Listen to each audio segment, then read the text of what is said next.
Welcome to our channel. Apa yang paling melekat di kepala kalian tentang B.J. Habibie? Mantan presiden, pesawat terbang, Jerman, atau kisah cintanya dengan Ainun? Ya, membahas Habibie sama saja dengan mengenang banyak hal, termasuk segala prestasi yang pernah ditorehkannya. Siapa yang meragukan kecerdasan putra bangsa yang satu ini? Bahkan dunia pun telah mengakuinya. Mau tahu sejumlah prestasi dari beliau? Simaklah ulasan channel Data Fakta berikut ini. Tapi sebelum lanjut, kami ingatkan kembali untuk subscribe channel ini dan aktifkan lonceng notifikasi kamu untuk mendapatkan video edukatif dari Data Fakta.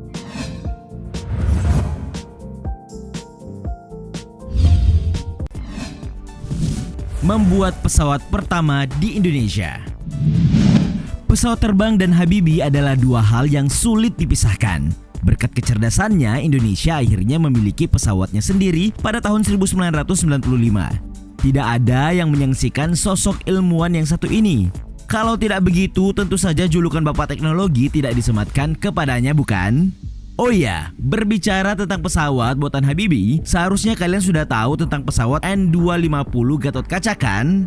Nah, saat itu pesawat yang berhasil terbang di langit Nusantara tersebut dibuat oleh PT Dirgantara Indonesia, di mana dulu ia bernama IPTN. Sementara soal nama, ternyata sebutan N250 Gatot Kaca bukanlah tanpa alasan. Pasalnya kode huruf N pada nama pesawat memiliki arti Nurtanio atau Nusantara. Sedangkan 250 berarti pesawat bermesin ganda atau dua berkapasitas 50 penumpang. Nah, sekadar untuk diketahui, N250 ini memiliki baling 6 bilah. Ini mampu terbang dengan kecepatan maksimal 610 km per jam dan kecepatan ekonomis 555 km per jam yang merupakan kecepatan tertinggi di kelas turboprop 50 penumpang.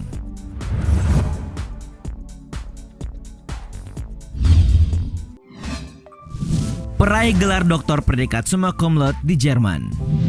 Tahukah kalian mengapa nama Habibie begitu tenar di Jerman? Di luar dari sumbangsi pemikiran, faktanya mantan orang nomor satu negeri ini menuntaskan pendidikan sarjana hingga doktornya di negara beribu kota Berlin tersebut. Luar biasanya lagi, Habibie menyelesaikan gelar doktornya di tahun 1965 dengan predikat summa cum laude di usianya yang masih sangat muda, yakni 28 tahun. Diketahui pula bahwa seluruh biayanya ditanggung oleh sang ibu. Namun setelah tamat S2, ia memutuskan bekerja sebagai asisten profesor hingga memperoleh kesempatan beasiswa S3 di bidang teknologi pesawat terbang. Nah, pada suatu kesempatan ia berbagi cerita perihal dirinya yang masih sangat muda menyelesaikan studi doktor hingga banyak yang tidak percaya.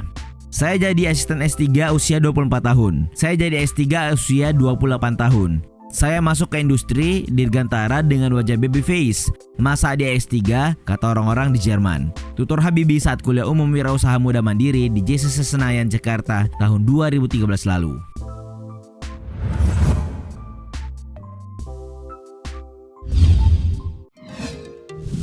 Penemu teori kedirgantaraan.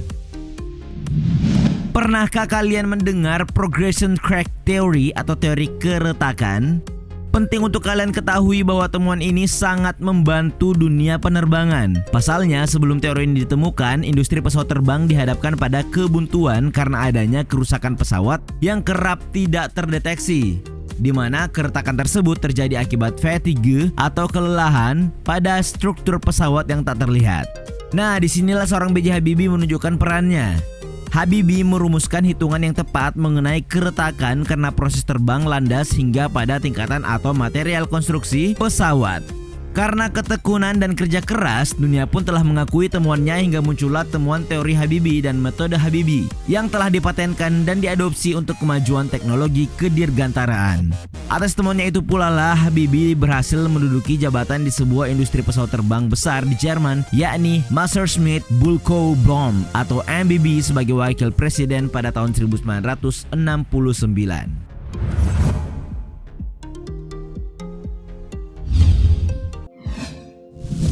Peraih penghargaan Award von Karman. Satu hal yang patut kita contoh dari B.J. Habibie adalah ketekunannya. Ya, masih berhubungan dengan temuan teori keretakan, pujian dan pengakuan sedemikian mengalir. Bahkan sejumlah penghargaan di bidang dirgantara berhasil diraih Habibie, entah itu datang dari dalam maupun luar negeri. Di luar negeri misalnya, ia dianugerahi penghargaan Award von Karman dan Edward Warner Award masing-masing tahun 1992 dan 1994. Jangan salah, penghargaan tersebut setara dengan hadiah Nobel yang dikenal cukup bergengsi. Tidak hanya sampai di situ, pemerintah Jerman pun tak mau ketinggalan memberi apresiasi berupa dua penghargaan, yakni Das Große Verdienstkreuz dan Das Große Verdienstkreuz mit Stern und Stolterband di tahun 2015. Serta dari dalam negeri berupa penghargaan tertinggi yaitu Ganesha Praja Manggala Bhakti Kencana dari ITB, dan tentunya masih banyak lagi.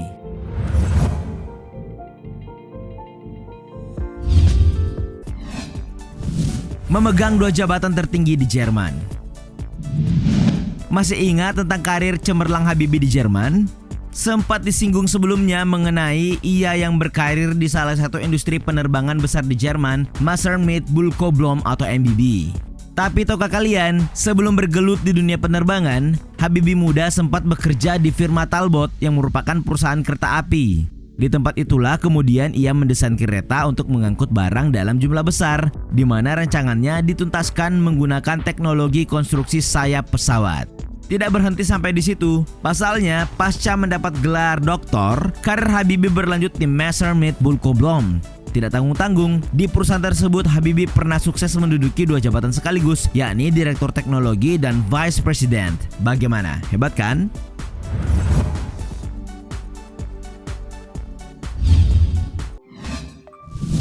Jadi menteri hingga presiden.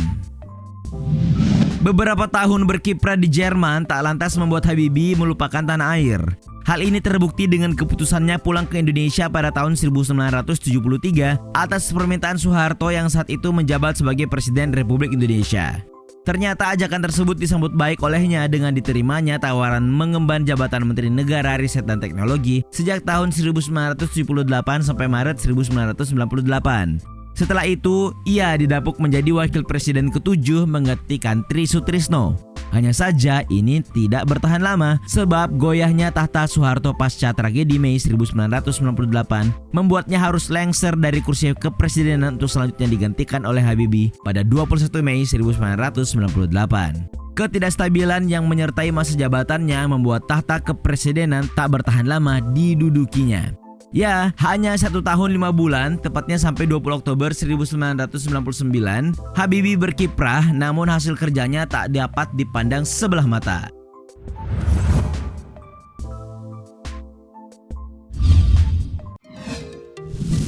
Mendirikan industri kereta api.